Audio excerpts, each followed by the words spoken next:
მოგესალმებით ახალციხის დასრულთა განათლების ცენტრიდან. ეთერშია სათემო რადიო, რომელიც ფუნქციონირებს გერმანიის მთავრობისა და დივიის საერთაშორისო მხარდაჭერით, პროექტის მისი ხმის ფარგლებში. პროექტის პარტნიორია გერმანული სათემო რადიო Z.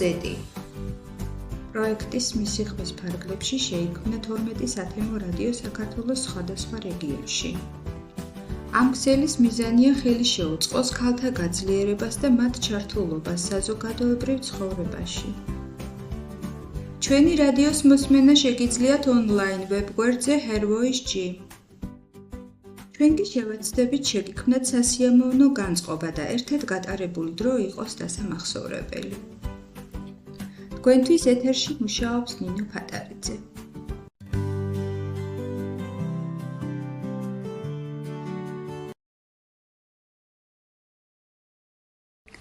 გამარჯობა ძვირფას რადიო მსმენელებო, თქვენთან ერთად არის მოხალისე ჟურნალისტი სოფიკო ერომაშვილი.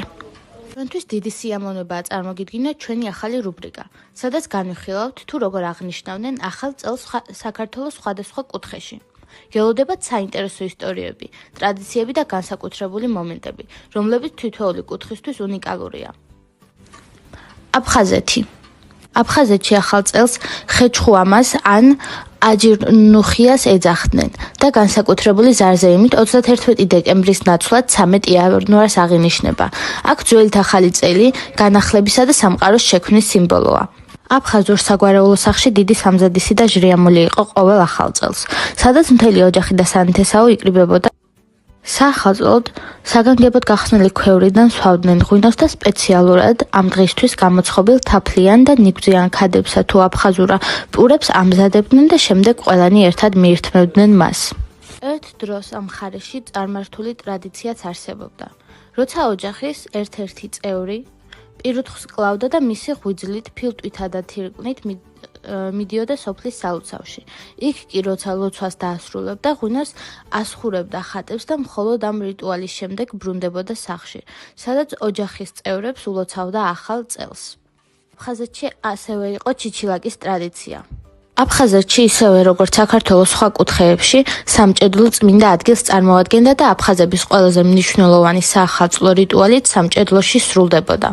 ახალი წლის დადგომამდე ოჯახის წევრები სამჭედლოში იკრიბებოდნენ, ფარველ ღვთაებებს მსხვერპლად სწირავდნენ თხას და მის მიმართ ლოცვას აღავლენდნენ. ლოცვის დასრულების შემდეგ გრდემლზე დაკრავდნენ და უფროს და შაშუს ბედიანობას და დღეგრძელობას შესთხოვდნენ. რაც შეეხება ძველით ახალ წელს აფხაზეთში, მასაც დიდი ჟრიამულით აღნიშნავდნენ. აფხაზეთში ძველით ახალი წელი ოფიციალურადაა აღიარებული არასამუშაო დღედ.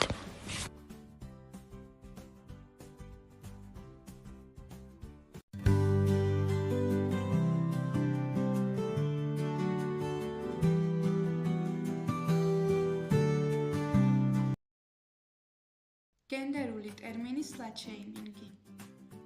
სლათ-შეიმინგი მორალური კრიტერიუმებით თავდასხმის სექსისტური სიძულვილის ენის ფორმაა. მას სტერეოტიპულ წარმოდგენებთან შეუსაბამო გარეგნობის, ჩაცმულობის თუ ქცევის გამო ადრესატების გასაკითხად იყენებენ. ძირითადად სლათ-შეიმინგის მსხვერპლები ქალები ხდებიან. გენდერული ტერმინი სექსიზმი. სოფლმხედველობა, რომელიც ქადაგებს სქესთა არათანაბარ უფლებებსა და მდგომარეობას, იგი შესაძლოა გამოვლინდეს სიძულვილში, შეუფასებლობაში და წინასწარ განწყობებში, მთლიანად შესაბამისი სქესის წარმომადგენელთან მიმართებაში ან შესაბამისი სქესის მიმართ სტერეოტიპულ მსჯელობებში. სექსიზმის იდეოლოგიის გამზიარებელ ადამიანს სექსისტი ეწოდება. სექსიზმის შედეგია სქესობრივი დისკრიმინაცია, ადამიანთა დისკრიმინაცია სქესის ან გენდერული იდენტობის ნიშნით. სექსიზმის მთავარ მოწინააღმდეგედ ფემინიზმი და ფემინისტური მოძრაობის მიერ გაჩაღებული თანასწორ უფლებიანობისათვის ბრძოლა, ანუ ემანციპაცია მიიჩნევა.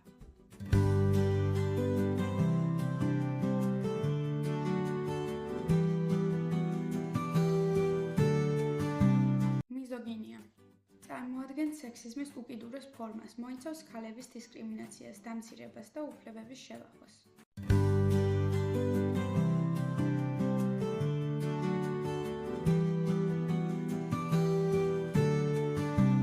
გენდერული დეზინფორმაცია. შეცდომაში შეყვანა ან არაზუსტი ინფორმაციისა და იმიჯის მიზანმიმართულად გავრცელება, ქალი პოლიტიკური ლიდერების, ჟურნალისტებისა და საზოგადო მოღვაწეების დისკრიმინაციის მიზნით, რომელსაც საფუძვლად უდევს საზოგადოებაში გავრცელებული მიზოგინიური დამოკიდებულება და სექსისტური სტერეოტიპები.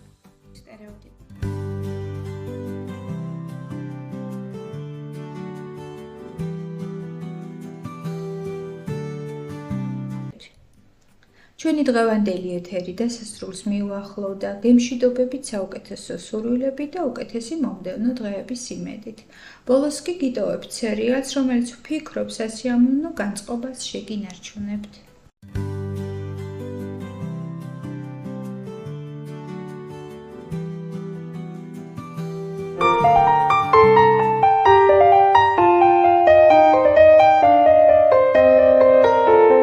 მოგესალმებით ძვირფასო მსმენელებო.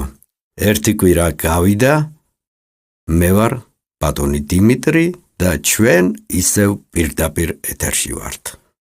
ახლა მინდა მოგასმენინოთ შეპირებული საუკეთესო ლობიანის რეცეპტი. მოგესალმებით. დღეს მოვამზადოთ კლასიკური ტრადიციული ლობიანები. ამისათვის დაგვრჩება პირველ რიგში ცომი, გამოვიყენოთ ჩვეულებრივი საფუარიანი ცომი, 800 გრამი ფქვილი დაგვრჩება, 1 სუფრის კოვზი საფუარი, 1 ჩაის კოვზი შაქარი და მარილი კოვზნახევარი. ასევე 9 ლიტრი თბილი წყალი. ეს ყველაფერი გადაურიოთ ერთმანეთში კარგად, რომ გავაერთიანოთ მასა. ფქვილი ბოლომდე გამოიყენეთ, 800 გრამზე მეტი ფქვილი არ დაგჭირდებათ. ბოლოს უნდა ჩაზილოთ ზეთით, თვალის ზომით უნდა აკონტროლოთ ზეთის ნორმა. და საშუალოდ 10 წუთი უნდა მოცულოთ, რათა გამოვიდეს ელასტიური ცომი. კარგად მოზელილი, რასაც გვია, რომ ლობიანების წყობისას გემრიელი გამოვიდეს ლობიანი. ჩვენი მოზელილი ცომი დაასვენეთ, გადააკარით პარკი და გააჩერეთ ბლადგლას, რათა აფხუდეს.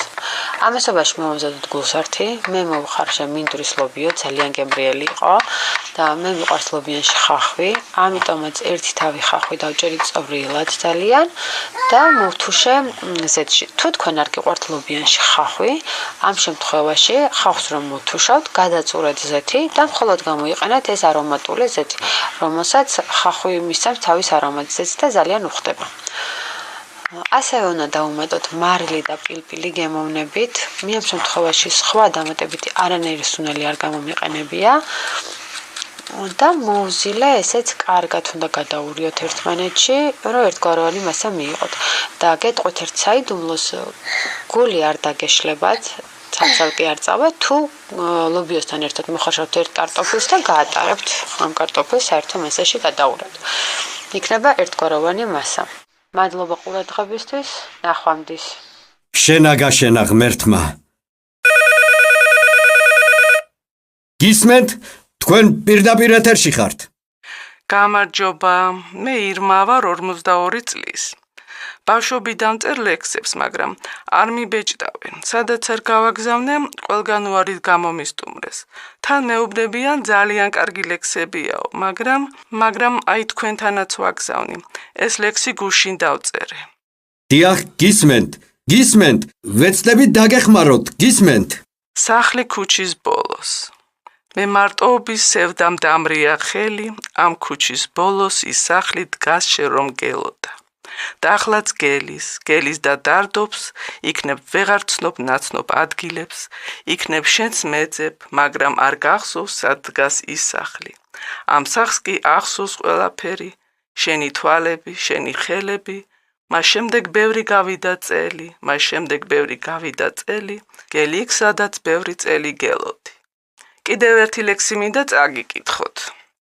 კი გენაცვალე, დიდი სიამოვნებით. უსათაურო. ორი პატარა გოგო ეზოში დახტის ახლა. მახსოვს მეც მქონდა ერთ დროს სწორედ ასეთი კაბა, მთელი ქვეყანა ჩემი მეწყომ მეგონა ალბათ. მერე თანდათან თითქოს სულ ყველაფერი გაქრა, ორი პატარა გოგო ეზოში დახტის ახლა. მახსოვს მეც მქონდა ერთ დროს სწორედ ასეთი კაბა. დიდი მადლობა, რომ ჩემი ლექსი ეთერში გაუშვით. შეგახსენებთ, შეგიძლიათ გამოგვიგზავნოთ როგორც ხმოვანი, ისე ჩვეულებრივი წერილები და ასევე დაგვირეკოთ პირდაპირ ეთერში. ჩვენი დრო ამოიწურა, ძვირფასო მსმენელებო. შევხვდებით ერთ კვირაში. იმედი ვიქონიოთ, რომ კარგი ამბებიც გვექნება. აბა დროებით. გემშვიდობებით მომავალ შეხვედრამდე.